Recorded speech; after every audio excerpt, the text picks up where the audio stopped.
जिले से ही आती है। मेरी खुद की कॉन्स्टिट्यूएंसी ओसियां के गांव में हुई है वो घटना। किस प्रकार से देखते हैं आप इस घटनाक्रम को? बहुत दुखद, हृदय विदारक और आपको झंझोड़ कर अंदर तक रख देती है, ऐसी ये घटना है। मुझे सुबह 6:30 बजे इसकी इन्फॉर्मेशन हुई। उसी वक्त हाथों हाथ मेरी एसपी से भी उनका भी फ़ोन आ गया और वो वार्तालाप लोकल पुलिस से और सबसे चल रही थी। कलेक्टर से भी बात हो गई, सब मौके पे पहुंच गए हैं। पूरी मुस्तैदी से उसको देखा जा रहा है। किसी भी सूरत हाल के अंदर अपराधियों को नहीं बख्शा जाएगा और ये संदेश देने की हम कोशिश करेंगे कि इस तरह के अपराध पे अंकुश लगे और अपराधियों को ये संदेश जाए कि आप इस तरीके के समाज में इस तरह की घटना को नहीं कर सकते हैं। लेकिन मेरा प्रश्न ये है कि ओसियां जिसके यहाँ पर ये काम हुआ, जिस थाने के अधीन आता था, वहाँ पे 1 महीने पहले श्याम पालीवाल के साथ पे कटर पे 4, 5, 6 जनों ने मिलकर उस पर बर्बर हत्या का मामला हुआ। मुख्य आरोपी फरार हो गए।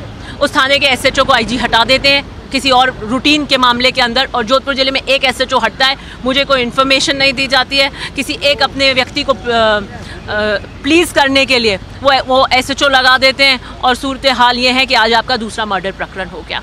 आपके यहाँ पर एनकाउंटर हो जाता है बाड़मेर के अंदर, जोधपुर की पुलिस जाके वहाँ एनकाउंटर कर देती है और आपके आईजी मस्त नींद में सो रहे हैं। मेरे ऊपर हमला होता है कि पुलिस सुरक्षा के अंदर मैं वहाँ जाती हूँ, 2 दिन से जा रही थी। कितने थानों की पुलिस थी, आईजी एक अरेस्ट नहीं करा के उस फाइल को सिरोही टिकवा देते हैं। खाना पूर्ति करके एफआईआर लगा दीजिए, मेरे क्या फ़र्क पड़ता है, मैं तो जनता की आवाज़ बनकर आई हूँ। लेकिन किसान वर्ग और ओसियां की जनता के साथ अन्याय नहीं होगा। मेरी सरकार से अपील है। बहुत एफिशिएंट एसपी हैं हमारे, कलेक्टर भी बहुत तीव्र गति से काम करते हैं, वो भी मौके पर पहुंच गए। सरकार पूरा मुस्तैदी से, कल आप देखिए संगठित अपराध पे हम बिल लेकर आए थे, डीजीपी काम कर रहे हैं। आई थिंक द आईजी जो हैं वो बिल्कुल ही उनकी अप्रोच ठीक नहीं है और उनकी वजह से जोधपुर में क्राइम कंट्रोल नहीं हो रहा है और आईजी को तुरंत पीएचक्यू बुला लेना चाहिए और फील्ड पोस्टिंग्स हटाएं आप। मैडम आपने कहा अगर हमला हुआ तो फिर सुरक्षित कैसी हूँ मैं? तो 2 बात तो नहीं कर सकते ना हम।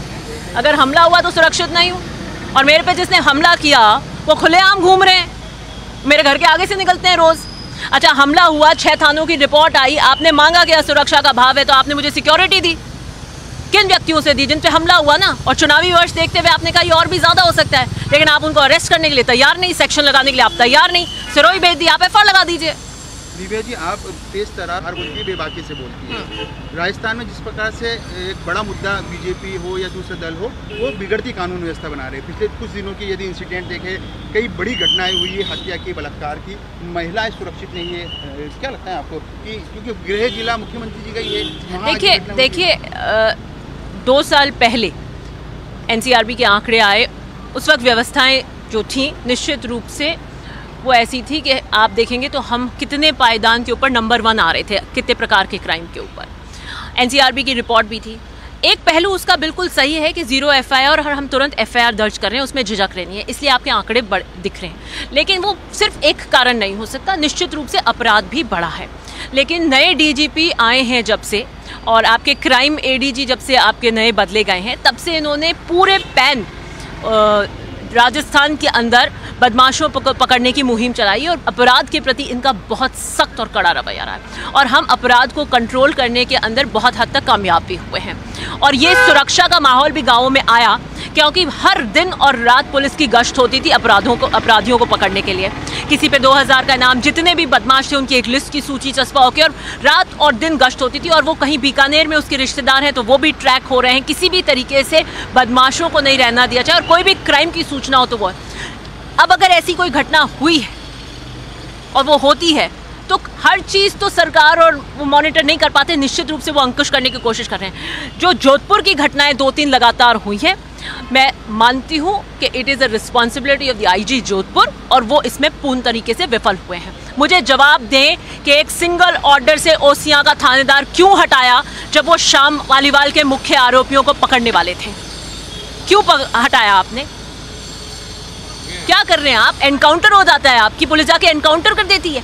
हम यूपी में एनकाउंटर होते हैं तो रूल ऑफ लॉ की बात करते हैं, हमारी पुलिस क्यों एनकाउंटर कर देती है? आईजी जवाब दें। आईजी ने मेरे केस के अंदर एक भी अरेस्ट नहीं कराई, जवाब दें। जबकि आप सत्तारूढ़ विधायक हैं। मैं तो विपक्ष क्यों, सत्ता क्यों या आम व्यक्ति हूँ? वो वीडियो तो आपने देखे, क्या आप उसको नकार सकते हैं?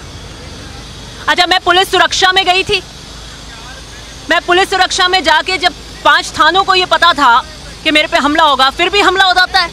आपको वो असामाजिक सच जो लट बजा रहे थे वो दिख रहे हैं, आइडेंटिफाई हो चुके हैं, क्यों अरेस्ट नहीं किया आपने? आप जांच क्यों बदल रहे हो? और मैं तो कहूँ जांच 10 बार बदलिए आप, क्या बदलने के लिए? उस पर हमला हुआ, डंडे पड़े, वीडियोग्राफी है, आप आइडेंटिफाई कीजिए, अरेस्ट कीजिए। आप तो सेक्शन नहीं लगा रहे। दबाव किसका है?